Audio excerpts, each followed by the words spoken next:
Dans la rue, les passants étaient emmitouflés dans leurs manteaux épais, leurs gants et leurs écharpes, tous pressés de se rendre quelque part. Certains étaient en retard et se dépêchaient de rentrer chez eux, d'autres se rendaient chez des amis pour fêter le nouvel an. Les enfants couraient et jouaient à se lancer des boules de neige. Naturellement, ils appréciaient tout particulièrement la neige et jouaient tous ensemble en poussant des cris de joie. Mais dans la rue, il y avait une petite fille bien différente des enfants qui s'amusaient. La fillette restait seule au milieu de la rue à regarder les autres enfants jouer. Contrairement aux autres enfants, elle n'avait rien pour se protéger du froid. Elle n'avait que des vêtements légers et déchirés et de vieilles sandales trop grandes pour elle. La petite fille tenait une caisse dans ses mains. Tremblant de froid, elle remarqua à peine une voiture qui venait droit vers elle. Hé, oh! Ne reste pas là, tu vas te faire renverser! La petite s'écarta de la route aussi vite qu'elle le put. Mais dans sa précipitation, elle perdit ses sandales qui ne lui tenaient pas aux pieds. Une fois sur le trottoir, elle se retourna vers la route et vit un jeune garçon s'enfuir avec ses chaussures. « Rends-moi ça !» cria-t-elle. Et elle courut après lui, mais le garçon était trop rapide. Attends!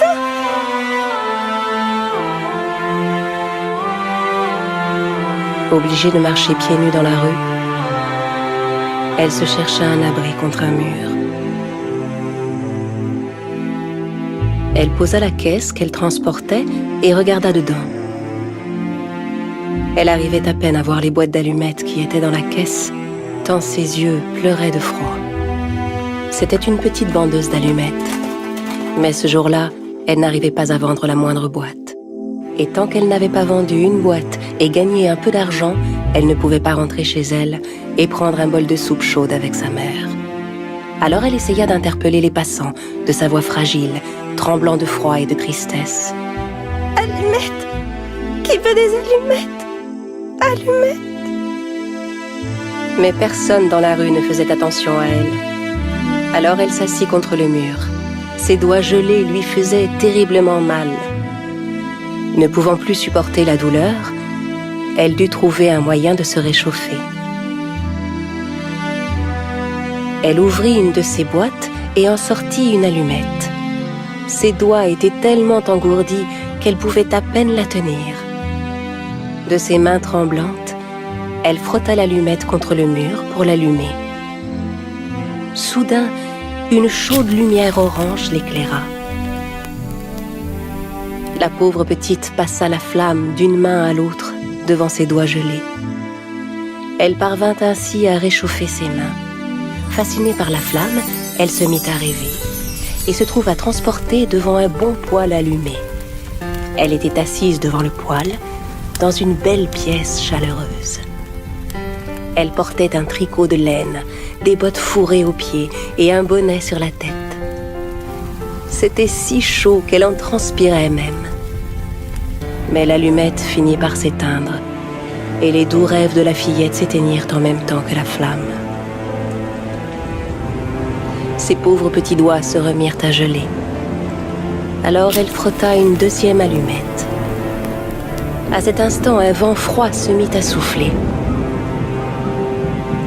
La petite fille se tourna vers le mur pour empêcher l'allumette de s'éteindre et protégea la flamme avec ses mains.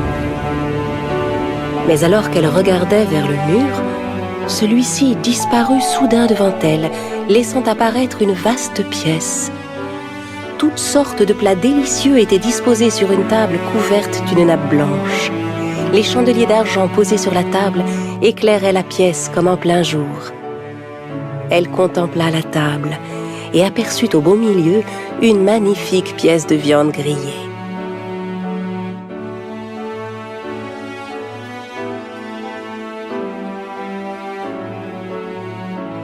Elle en prit un morceau et le mit dans sa bouche. Instantanément, sa faim disparut. La petite fille aux allumettes voulut prendre une autre bouchée et tendit la main vers la viande. Mais l'allumette qu'elle tenait était presque consumée. Brûlée par la flamme, la fillette lâcha brusquement l'allumette. À peine l'avait-elle lâchée que le festin sur la table et toute la pièce s'évanouirent et le mur réapparut. La petite frotta une nouvelle allumette. Elle se trouva alors transportée dans un plus beau rêve encore. Assise sous un arbre par une belle nuit d'été, elle contemplait les étoiles. Bien qu'il fasse déjà nuit, l'air était encore tiède. La petite fille ne pouvait détacher ses yeux du beau ciel étoilé. Elle n'avait encore jamais vu les étoiles aussi nettement. Soudain, elle aperçut dans le ciel une étoile filante. Elle pensa alors, c'est sûrement une personne qui vole vers l'éternité, car c'était ce que sa grand-mère lui avait raconté. À cet instant, sa grand-mère apparut devant elle. Quand tu vois une étoile filante, dis-toi qu'il y a quelqu'un qui s'apprête à prendre sa place. Après cette brève apparition, la grand-mère disparut à nouveau.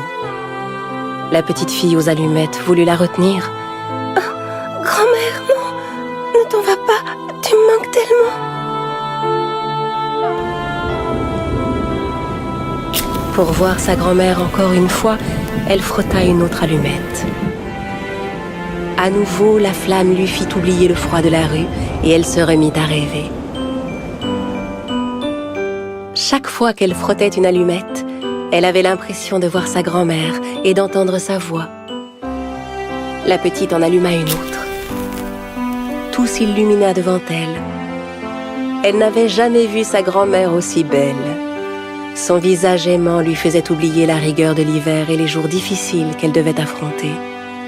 Pour que cet instant ne se finisse pas, elle frotta vite la dernière allumette. Sa grand-mère apparut à nouveau devant elle et tendit ses bras pour prendre la main de la petite fille. Ensemble, elles s'envolèrent soudain dans le ciel. La petite sentit alors comme un grand soulagement.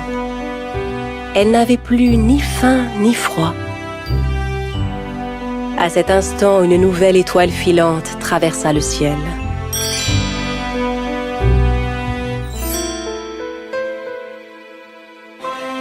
Le lendemain matin, en passant dans la rue, les gens découvrirent la fillette étendue au pied du mur, les yeux fermés, un sourire apaisé sur le visage.